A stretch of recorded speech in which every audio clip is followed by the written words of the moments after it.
mi fe, Señor, aumenta mi fe. Aumenta mi fe, Señor, aumenta mi fe. Que nunca olvide tus promesas, que nunca olvide tus palabras, que Él lo crea, que no lo dude jamás. Tu palabra me dice, todo el que pide se le dará, y el que toque a la puerta se le abrirá. Todo es posible, todo es posible para ti, Señor. Aumenta mi fe, Señor, aumenta mi fe. Aumenta mi fe, Señor, aumenta mi fe. Aumenta mi fe, aumenta mi fe, aumenta mi fe, aumenta mi fe, aumenta mi fe, aumenta mi fe, aumenta mi fe, aumenta mi fe, Señor.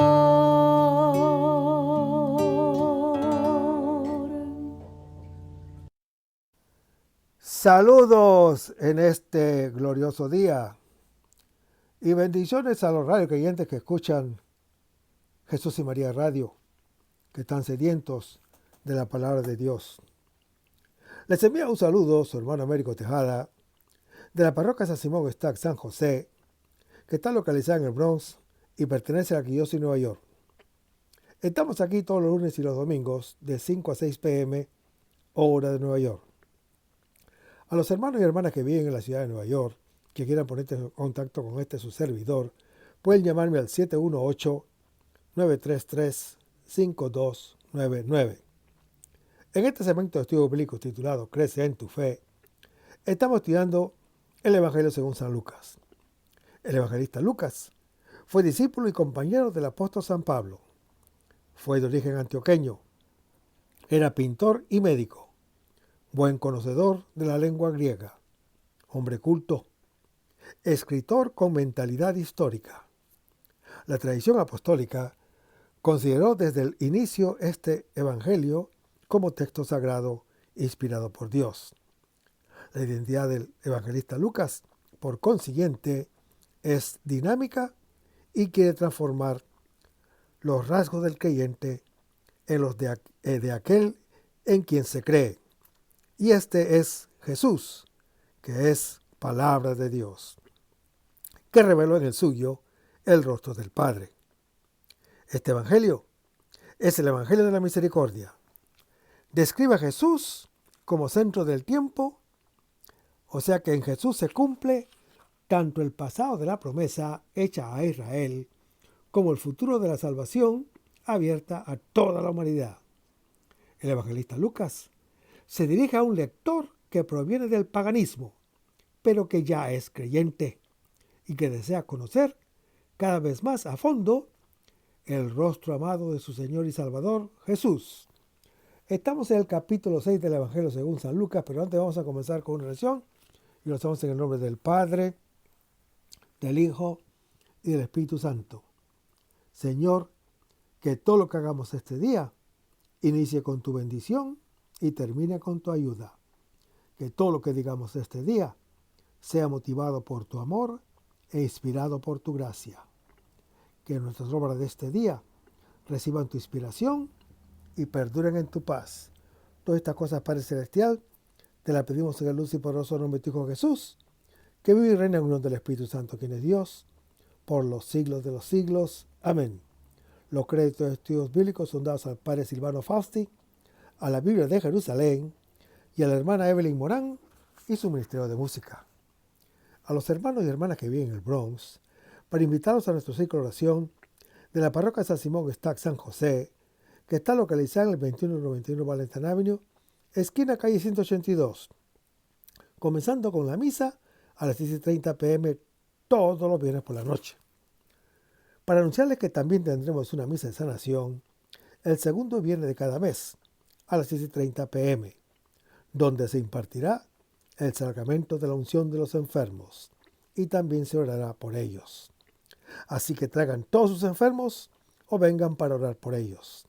Habrá acceso para personas en silla de ruedas.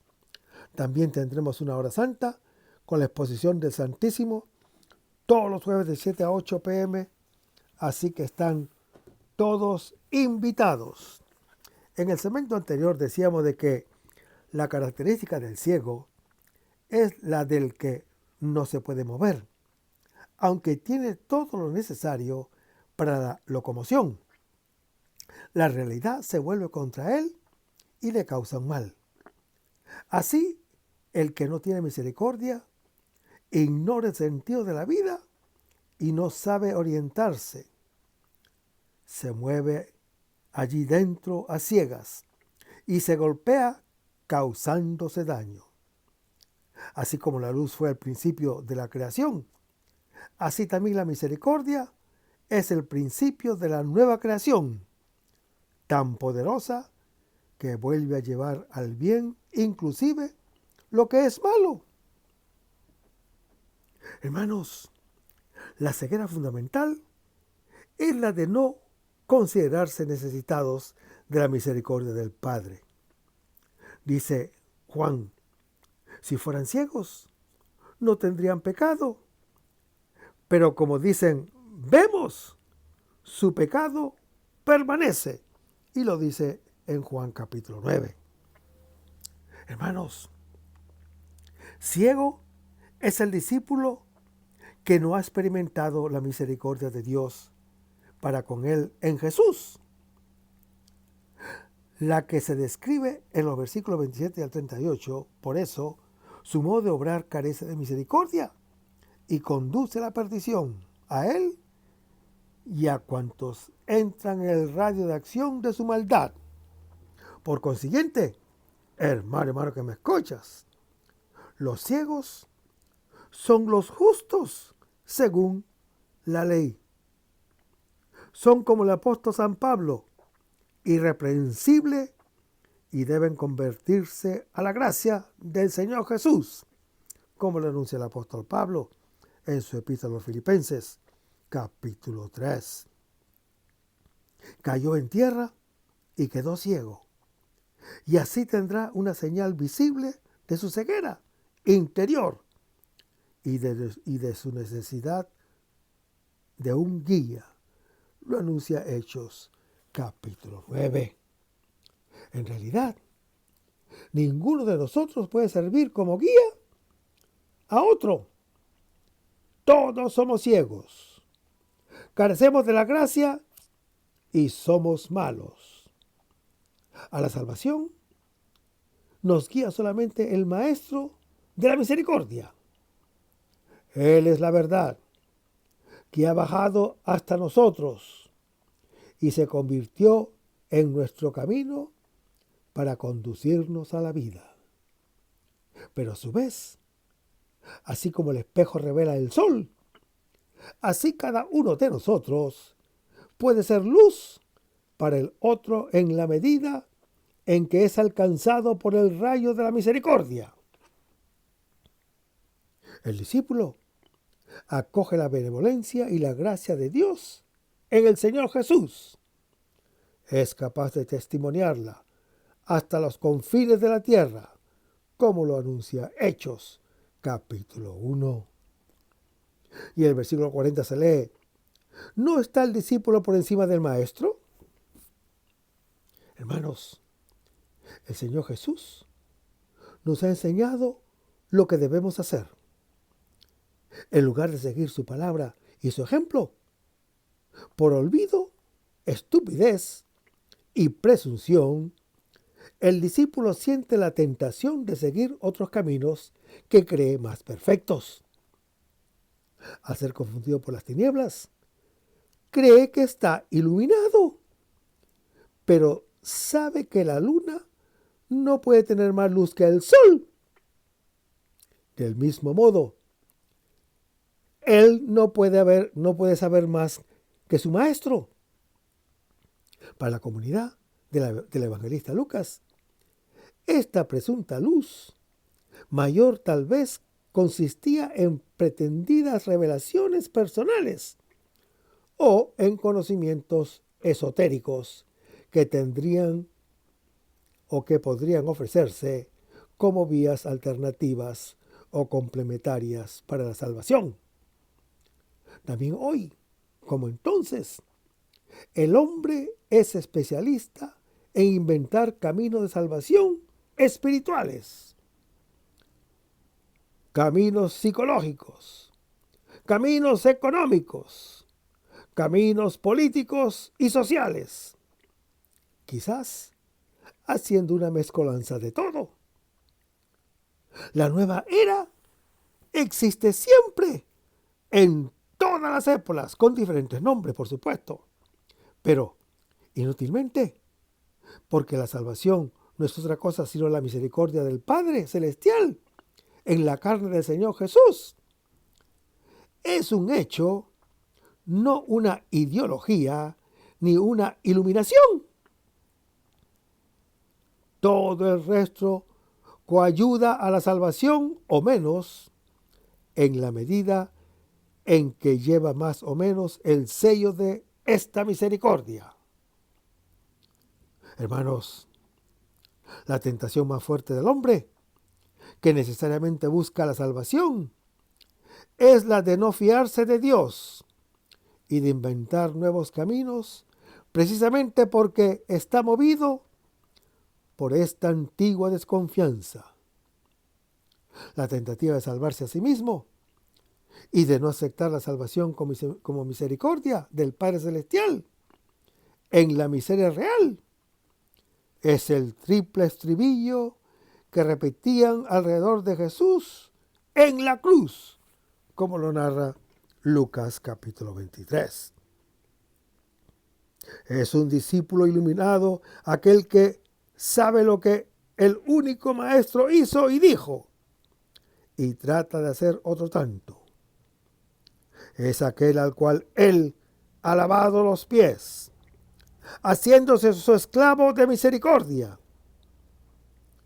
Consciente de esto, hace lo mismo a los hermanos, como lo relata Juan capítulo 13, regalando el don recibido y reflejando la luz que lo ha iluminado. Hermanos, este versículo es un llamado a conocer bien al Maestro para ser un discípulo bien preparado, semejante a Él. Al escuchar su palabra, viene a ser como Él, Hijo del Altísimo. Es necesario guardarse mucho de hacer añadiduras o interpretaciones al Evangelio, más allá o por encima de lo que el Señor Jesús ha revelado, aunque se haga con todas las pretensiones de inteligencia. Es siempre una arrogancia propia de un discípulo necio y engañado. El dicho del Señor Jesús, no está el discípulo por encima del maestro, asume su significado pleno si se tiene presente que en los tiempos del Señor Jesús, la ciencia no era búsqueda de cosas nuevas. En este caso, el discípulo escribe siempre una página más que su maestro, sino transmisión oral de cosas antiguas, conociendo o conocimiento desde la tradición que contiene la sabiduría acumulada por los predecesores. En este caso, hermano que me escuchas, Obviamente, ninguno conoce del pasado más de lo que ha sido transmitido. Esto se aplica de una manera particular al conocimiento de Dios, porque el Señor Jesús es precisamente aquel que nos ha revelado al Padre Celestial, a quien ninguno jamás ha visto, como lo anuncia Juan capítulo 1. Cuántos intentos desesperados y desesperantes realiza el hombre al buscar otros caminos de salvación. Le parece a uno que ve a un náufrago en el mar, que espera inútilmente chalupas de salvamento que no llegan nunca, mientras rechaza los helicópteros que le han sido enviados. En el versículo 41 se lee: Brisna viga. Hermanos, aunque no pretendamos conocer nada menos ni nada más de lo que el Señor Jesús dijo, existe todavía un modo sutil de ser falso maestro. Precisamente si repetimos exactamente lo que Él dijo, pero aplicando el tema a los otros y no a nosotros mismos. En lugar de usar para juzgarnos a nosotros mismos, se usa la verdad de la misericordia para juzgar a los otros que carecen de ella. Es un error instintivo y común a todos. El resultado inmediato es el de oprimir al interruptor y apagar la luz de la misericordia. La salvación enseguida se transforma en condena de los otros de mi parte y por consiguiente en condena para mí, que precisamente porque condeno resulto carente de misericordia. De este modo la palabra de Dios que debería salvar causa solo daños, porque en lugar de dejarme convertir, la he usado para represalia contra el otro. Hermanos, la Biblia es un libro que me sirve para golpearme el pecho, no para dar golpes con ella a otros. Las preguntas del Señor Jesús, retóricas y perentorias, revelan lo ridículo de la pretensión. Sería como si en un invierno polar una persona totalmente desnuda, pero con el cordoncio del sombrero sobre la cabeza, dijera a una persona vestida con abrigo de pieles, pero con el sombrero sin cordoncio o cordoncito, le dijera: ¿no ves que te hace falta el cordoncito del sombrero? Si yo, justamente porque tengo la razón, juzgo al hermano, el mal por el cual lo condeno, por más grave que sea, es una brizna con respecto al mal que yo cometo, criticándolo y juzgándolo. Si critico y condeno, mi corazón carece de misericordia. Soy un árbol malo y espinoso, con frutos venenosos y marchitos. Mi ojo debe estar siempre vuelto hacia los 10,000 talentos condonados a mí, no a los 100 denarios que el otro me debe, como lo anuncia Mateo capítulo 18. Si miro mi deuda, ya no soy ciego, porque veo la misericordia que han usado conmigo. Esta luz está en condiciones de iluminar la pequeña tiniebla del otro.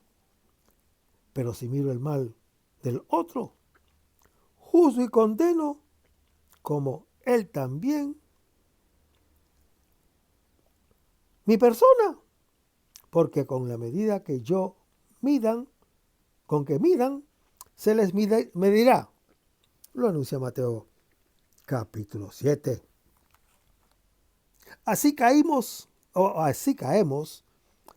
por mi culpa ambos en la fosa. Yo caigo en la fosa de condenar y el otro en la fosa de ser condenado. Hermanos, cuando juzgo, soy responsable de mi pérdida y también la pérdida del hermano que no encuentra misericordia. Sucede como los deudores de Mateo capítulo 18. Ambos van a parar a la cárcel por falta de misericordia del hermano acreedor. El verdadero pecado no es tanto el mal que se comete, cuanto la falta de misericordia que impide su rescate. Mi juicio sin misericordia de una culpa grave es siempre más grave que la culpa misma. El que ve la brizna ajena tiene viga, y el que tiene una viga en el ojo está muerto. Y el versículo 42 se lee: hipócrita. Hermanos, hay que sustituir la crítica, en la que se usa la verdad para triunfar sobre el otro, con la autocrítica. Así uno se descubre, al igual que los otros, necesitado de misericordia. Esta nos quita la ceguera y nos coloca en condiciones de quitar la brizna del ojo del hermano, del mismo modo como se nos ha quitado nuestra viga. En efecto, hermano que me escuchas, la misericordia sana el mal ajeno y salva el propio. Si obro de otro modo, no he conocido a Dios. Tengo en el ojo una viga que me impide ver. Estoy ciego, encerrado en las tinieblas de una justicia presunta y sin gracia. Soy hipócrita. Con esta palabra, el Señor Jesús estigmatiza el gran pecado, el de Adán, que quiso colocarse en lugar de Dios. Lo mismo que el fariseo que le hace buscar la propia gloria y la autosalvación. Hipocresía no significa ficción, sino protagonismo. Es el intento de buscar el primer puesto en todo y querer ser el centro de todo. Es colocar el yo en lugar de Dios. Hermanos, el hipócrita en el teatro griego era el protagonista que respondía al coro. El evangelista Lucas nos da una ilustración pura de este pecado en el fariseo que se considera justo. Y lo es. Y da gracias a Dios. Mientras desprecia al pecador, como lo describe Lucas capítulo 18. Es un llamamiento al discípulo para que, al identificarse con el fariseo, se reconozca pecador con el publicano y, como él, sea justificado por la misericordia de Dios. Este versículo, hermano que me escuchas, prohíbe la crítica y la excluye como medio de corrección fraterna. Es más bien el celo de doña Pracedes. Me corregiré a mí mismo en lugar de corregir al otro. Hermanos, la única corrección posible del otro, de tal modo que no se endurezca en el mal, es mi ojo bueno de perdón y de misericordia. Pero todo esto viene del conocimiento de mi mal y de la aceptación que Dios me ofrece. Si el otro se siente absuelto o perdonado, puede caminar. De lo contrario, se encierra en el mal y yo soy responsable de esto. También el apóstol Mateo, antes de toda corrección fraterna, como está en Mateo capítulo 18, coloca la aceptación incondicional cuando habla de la parábola de la oveja extraviada. Obrar de otro modo es ser guía de ciegos, de otros ciegos, que cuelan el mosquito y se tragan el camello, como lo anuncia Mateo capítulo 23. Hermanos, juzgar a los otros y justificarse a sí mismo es el pecado más grave de ceguera que impide conocer el propio mal y de conocer a Dios. Este doble conocimiento se da en la misericordia. Al discípulo se le pide que elimine la propia viga, que lo vuelve ciego. No debe creerse justo ni creer que no necesita de la misericordia. Así queda curada de raíz la planta mala. Entonces está en condiciones de quitar la brizna del ojo del hermano. No lo hace con una operación ocular complicada, sino simplemente con un ojo bueno. Ve lo bueno y lo hace bueno. Y comunica una experiencia de bondad. El otro es perdonado por mí, así como yo he sido perdonado. Mi ojo que mira al otro es como el de Dios que me mira.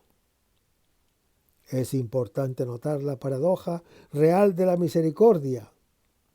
La grandeza del pecado que descubro en mí será el título, casi el mérito ante la misericordia de Dios. Mientras más pecador es uno, más es digno de un amor misericordioso. Y así como he experimentado a Dios con respecto a mí, así soy yo en relación con el otro. Pero vayamos a Lucas capítulo 6, versículos 43 a 45, donde dice: porque no hay árbol bueno que dé cosecha dañada, ni tampoco árbol podrido que dé cosecha buena. Cada árbol se conoce por su fruto. En un espino no se encuentra higos, ni de zarzas ni se cosechan uvas. El hombre bueno, del bueno tesoro de su corazón saca cosas buenas, y el hombre malo, del mal, saca cosas malas, porque de lo que rebosa del corazón, habla su boca. Hermanos, en estos versículos se han indicado las características de los falsos maestros: ciegos para la misericordia, pretenciosos, jueces severos de los otros e indulgentes consigo mismo. No se creen necesitados de perdón. Ahora se indica la planta de la cual brotan estos males: el corazón del hombre, cuya bondad o maldad se conoce por sus frutos. La bondad o no del fruto es criterio para discernir la bondad o no del árbol. Esto se dice para que se aprenda a juzgar y a condenar no a los otros por sus obras, sino a sí mismos, y estar así dispuestos a aceptar la absolución y la condonación de Dios, de tal modo que se haga otro tanto con los otros. Nuestra maldad hacia los otros es la falta de misericordia. Es el brote marchito de nuestro árbol malo. El más fundamental es el ojo ciego que no ve el propio mal y no siente la necesidad de la misericordia. El ojo ciego expresa un corazón tenebroso, sin bondad. Y este corazón, como ve, así también obra mal. Tiene una mano llena de frutos del sabor de la muerte. Existe una conexión estrecha entre el ojo, el corazón y la mano. El principio de la acción buena o mala es el corazón lleno o no de misericordia. Y el principio de la misericordia en nuestro corazón es el ojo, que es su ventana, que reconoce su necesidad y acoge su luz. Por consiguiente, hermano que me escuchas, el principio del bien es nuestro ojo y corazón abierto sobre el mal y entenebrecido por la misericordia que he recibido, o enternecido por la misericordia que he recibido. Esta misericordia, hermano que me escuchas, salva del mal y crea el bien. Conocí a un hombre que era sordo para toda palabra mala, mientras tenía el oído sensible a toda cosa buena. En él se apagaba el mal y el bien lo iluminaba. Tenía una sensibilidad selectiva. En cambio, hermano que me escuchas, el corazón malo siente solamente el mal. Lo siente como un mal y hace brotar lo peor. Como víctima parásita del mal y su multiplicador. El problema serio del discípulo es reconocerse como planta mala con frutos marchitos. Esta sinceridad le permite no ser ciego acerca de la propia ceguera, como lo anuncia Juan capítulo 9. El que se ve con sinceridad a sí mismo, ve al propio mal y la necesidad de misericordia que tiene. Es la única condición para la curación. El Señor Jesús, que es la misericordia del Padre Celestial, realiza el juicio de hacer que los ciegos vean y que los que ven queden ciegos, como está en Juan capítulo 9. Delante de él, el hombre puede descubrir el propio pecado sin miedo y sentir vergüenza, porque se siente perdonado. El ciego, que finalmente ha curado, ve la propia miseria colmada de su misericordia. Se conoce a sí mismo como amado infinitamente por Dios y a Dios como aquel que ama infinitamente. Se conoce a sí mismo como pecador y a Dios como su Salvador. Sobre las yemas de su florescencia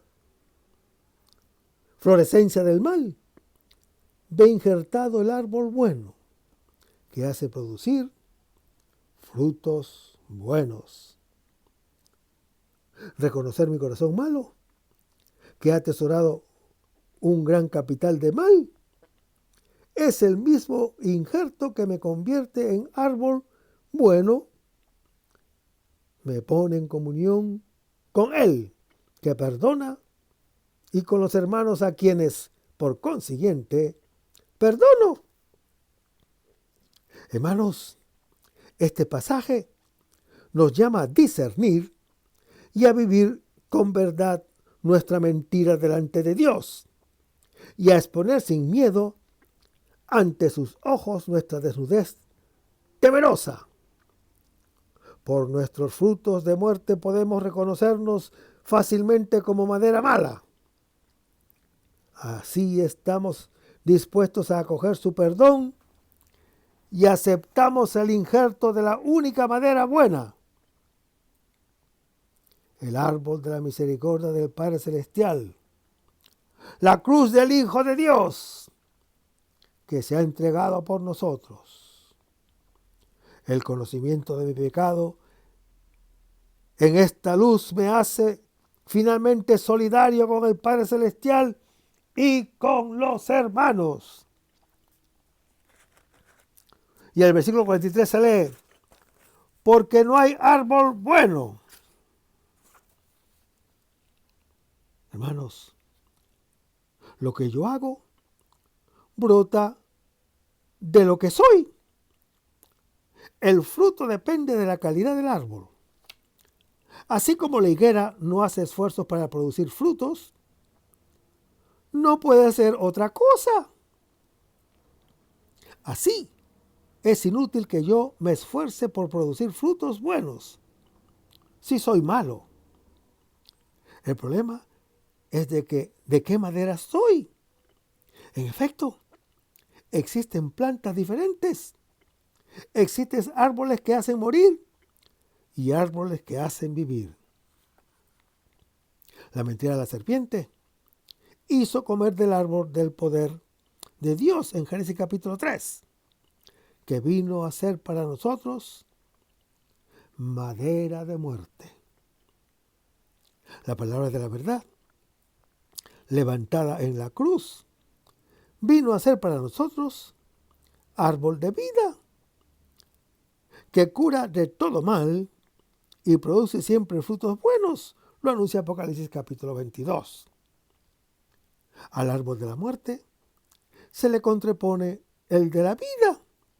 Pero, paradójicamente, la madera es única, porque la cruz es a la vez nuestro pecado y su misericordia. Antes producía flores de mal y frutos marchitos de muerte, miedo, vergüenza que impulsa a esconderse, desnudez, irresponsabilidad, dominio, espinas y cardos, alienación de Dios, de sí mismo y de los otros y de las cosas, como lo anuncia Marcos capítulo 7, Gálatas capítulo 5, Romanos capítulo 1. Ahora florece en gracia y misericordia y fructifican los dones del Espíritu del Señor que ha subido al cielo. Hermanos, el que observa la brizna no tiene ese fruto, porque este fruto que nos hace semejantes a Dios es la misericordia. Ella es concedida como un don a quienes, viendo la viga en el propio ojo y sabiendo que son ciegos, invocan sobre sí mismos la misericordia de Dios. Y el versículo 44 se lee: cada árbol se conoce por su fruto. Hermanos, por mis acciones, conozco que soy la madera de la planta antigua que produce frutos de muerte. Claramente no produzco el fruto de la higuera, el árbol que le hace sombra a la casa. En efecto, no tengo una casa donde habitar hasta cuando estoy fuera de la misericordia de Dios. Para mí, la palabra de Dios ha caído entre las espinas, que son las preocupaciones, las riquezas y los placeres, como lo anuncia Lucas capítulo 8, y que me impiden vivir su don.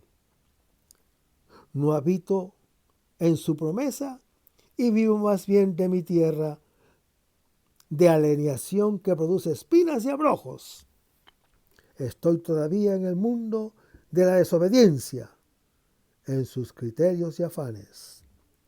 De mis espinas no crecerá la higuera, pero tampoco la uva. La uva y el vino representa la plenitud del don de la tierra prometida. El acto consumado de habitar en ella con paz, laboriosidad, abundancia, amor y alegría.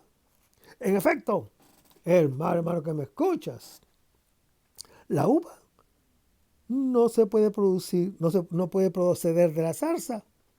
Esta palabra del evangelista Lucas está siempre como referencia a Moisés en Lucas capítulo 20, Hechos capítulo 7. La zarza ardiente que habla Éxodo capítulo 2 fue el lugar de la revelación del Señor Yahvé que culmina en la ley mosaica. La salvación definitiva no se puede obtener tampoco de la ley mosaica. Esta revela las obras de la carne y, en lugar de dar salvación, declara la perdición.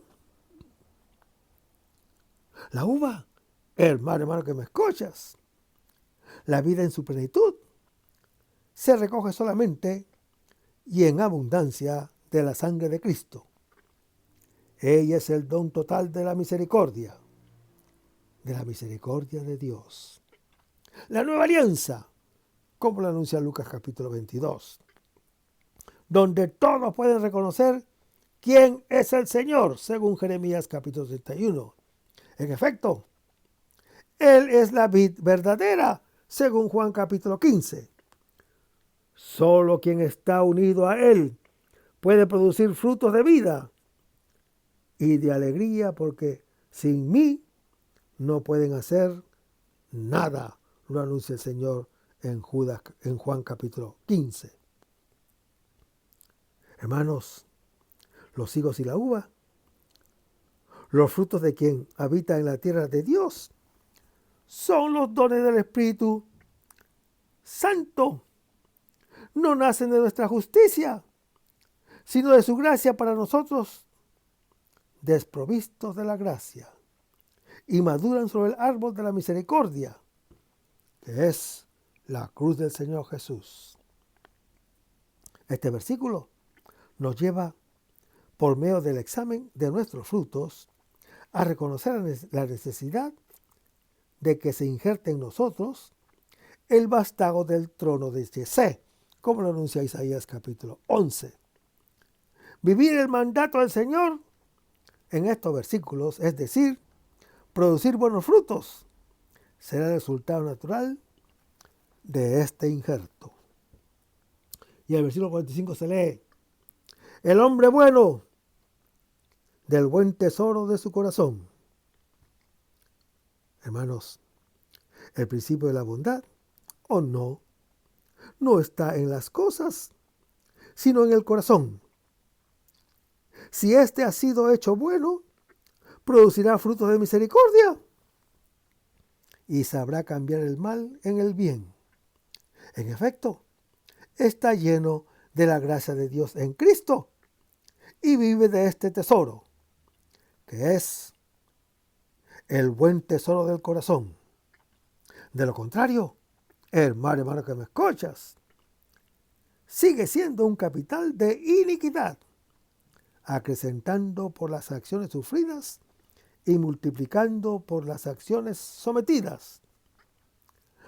La vida viene a ser cada vez más una repartición de dividendos de maldades que crece por progresión geométrica. Cada uno aumenta en ella sus acciones y sus intereses. El problema, también aquí, no es el de producir frutos buenos en lugar de frutos malos. Mi corazón no puede producir sino abrojos y espinas. El problema es el de recibir, a cambio del corazón de piedra, uno de carne, como lo anuncia el profeta Ezequiel en su libro en el capítulo 36, en el cual está escrita su ley de misericordia, según Jeremías capítulo 31. Seguimos leyendo el versículo. Porque de lo que rebosa el del corazón habla su boca.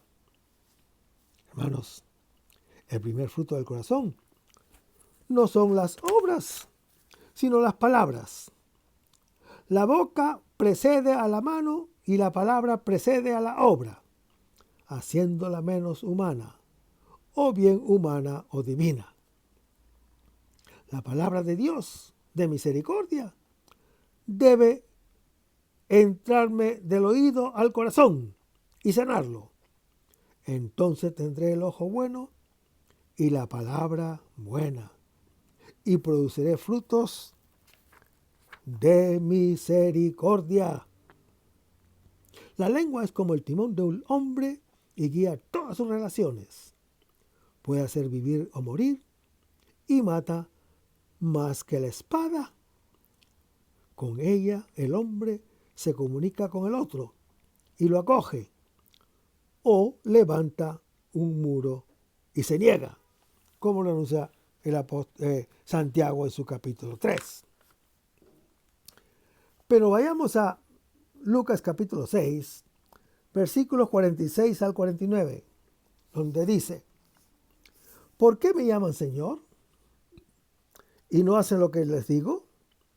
Todo el que venga a mí y oiga mis palabras y las ponga en práctica se parece a un hombre que edifica una casa, cavó profundamente y puso los cimientos sobre la roca.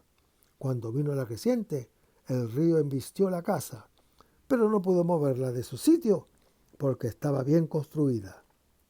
Al contrario, el que escucha, pero no pone en práctica, hace igual que un hombre que edifica una casa sobre tierra, sin cimientos. La embistió el río y enseguida se derrumbó, y la ruina de la casa fue completa. Hermanos, en esta parábola se muestra que la salvación depende de la obediencia a la palabra misericordiosa que el Señor Jesús ha dado en estos versículos. Es la revelación definitiva y completa de Dios. La escucha activa de su palabra es salvación y vida. La desobediencia a ella es ruina. Lo anuncia Deuteronomio capítulo 30. Lo que el Señor Jesús dijo no es un consejo. El que lo escucha y pone en práctica lo que ha escuchado, construye una casa donde pueda habitar en forma estable, sin peligros. El que no le obedece, se construye una casa que se le cae encima y lo sepulta en su ruina. En la obediencia a la palabra de misericordia, se juega el sentido definitivo de la vida. Hermanos, la salvación no consiste solamente en reconocer a Jesús, el Señor, como el Señor. Es también hacer lo que Él, el Señor, hizo y ordenó. Ser como Él, ya que de Él somos imagen y semejanza. Se subraya el aspecto práctico de la revelación si la palabra de Dios nos hace conocer a Dios. La obediencia nos transforma en Él. El creyente se convierte en la palabra a la que obedece. El rostro de Dios en el Señor Jesús es indicativo de nuestro verdadero rostro. Por consiguiente, es un imperativo para alcanzar la salvación, que es nuestro verdadero rostro como hijos. El discurso que pronunció el Señor Jesús al pie del monte no solo propone algo justo y acertado, sino difícil o imposible para nosotros. No solo denuncia nuestro pecado y la necesidad de ser salvados, no solo anuncia la mentalidad nueva que hay que tener, indica también y sobre todo la exigencia que brota del don de la vida nueva, arraigada en el Señor Jesús. Adherirse a Él es ser creyente nuevo, que lleva el saber o el sabor de Él en todas las dimensiones de la vida. El evangelista Lucas recuerda al lector Teófilo lo que ha aprendido en el bautismo. Le muestra su solidez para que allí se fundamente de un modo cada vez más consciente la construcción de su casa. Así no se le derrumbará encima. el material de la catequesis bautismal acerca de la misericordia, que se desarrolla en estos versículos, viene de tradición de la iglesia primitiva. Se encuentran huellas en la segunda parte de toda la carta del apóstol Pablo. Es la revelación plena de la voluntad de Dios que el Señor Jesús anunció y vivió. Y el resto, hermano que me escuchas, lo vamos a ver en el próximo segmento. Manténganse en sintonía. Vamos a despedirnos con una oración y lo hacemos en el nombre del Padre, del Hijo y del Espíritu Santo. Señor Jesús, ayúdanos a conservar el fervor espiritual, la dulce y confortable alegría de evangelizar, incluso con el que sembrar entre lágrimas, como Juan el Bautista, como lo hicieron los apóstoles Pedro y Pablo y los otros apóstoles, y también esa gran multitud de evangelizadores que se han sucedido a lo largo de la historia de la Iglesia Católica, con un ímpetu interior que nada ni nadie sea capaz de extinguir. Señor Jesús, que sea esta la mayor alegría de nuestras vidas entregadas al Evangelio. Y ojalá que el mundo actual pueda así recibir la buena nueva de tu Evangelio, porque tenemos la tarea de anunciar el reino de Dios y de implantar tu iglesia en este mundo que todavía no te conocen. Todas estas cosas, Padre Celestial, te las pedimos en el dulce y poderoso nombre de tu Hijo Jesús, que vive y reina en unión del Espíritu Santo, quien es Dios, por los siglos de los siglos. Amén. Hasta el próximo segmento. Que el Señor nos bendiga.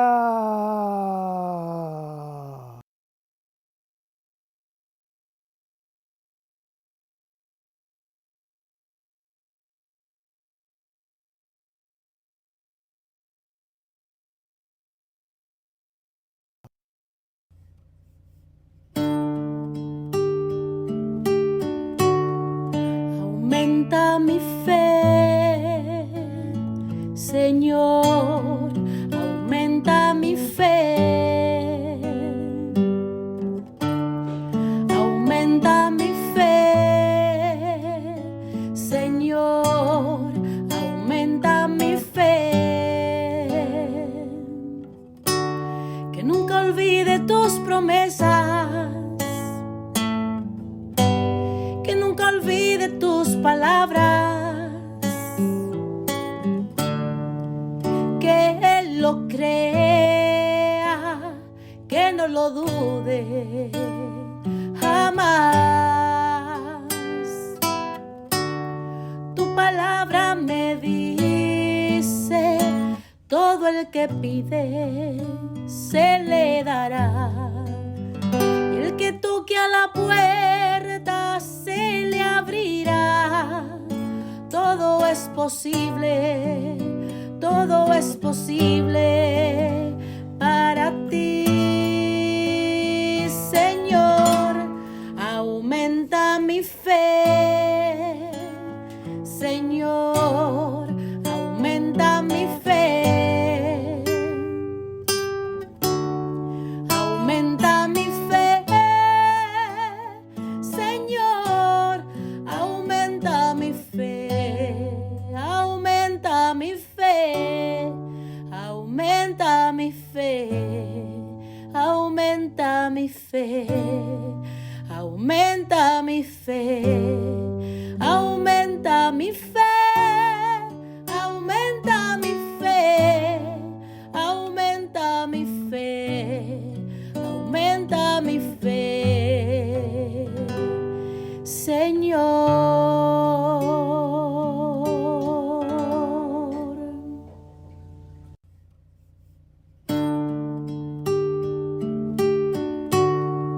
Aumenta mi fe, Señor.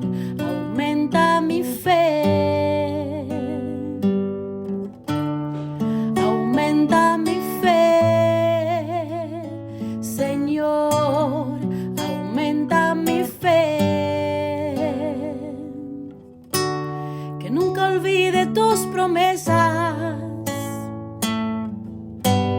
que nunca olvide tus palabras, que Él lo crea, que no lo dude jamás. Tu palabra me dice, todo el que pide se le dará, y el que toque a la puerta se le abrirá.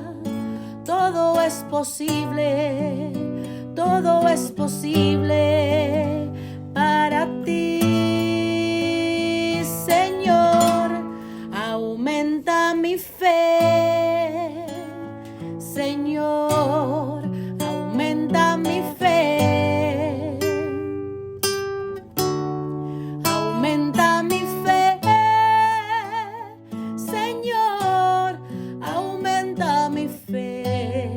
Aumenta mi fe, aumenta mi fe, aumenta mi fe, aumenta mi fe, aumenta mi fe, aumenta mi fe, aumenta mi fe, aumenta mi fe, Señor.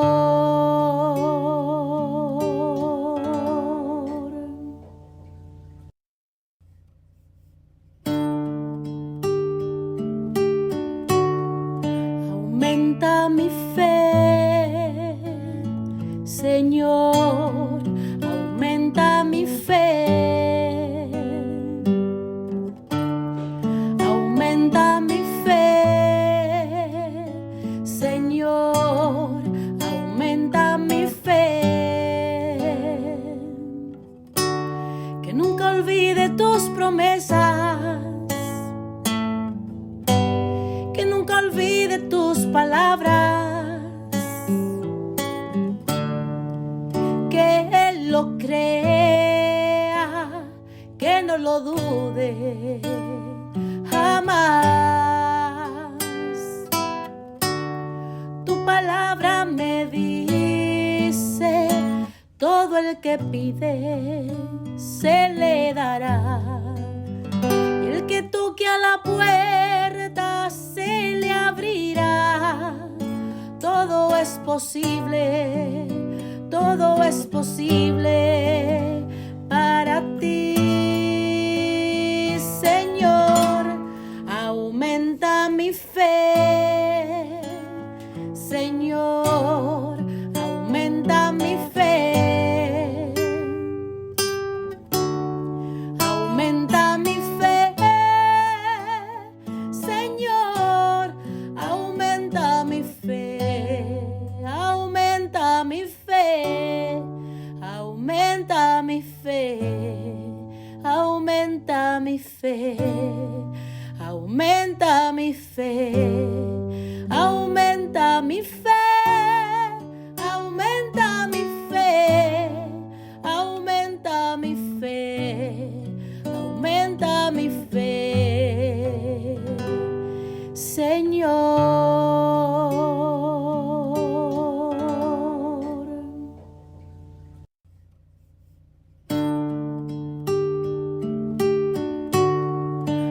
Aumenta mi fe, Señor, aumenta mi fe. Aumenta mi fe, Señor, aumenta mi fe. Que nunca olvide tus promesas, que nunca olvide tus palabras, que Él lo crea, que no lo dude jamás.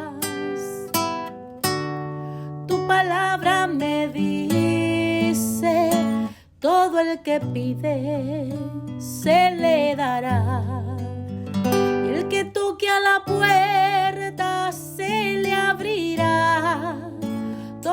es posible, todo es posible.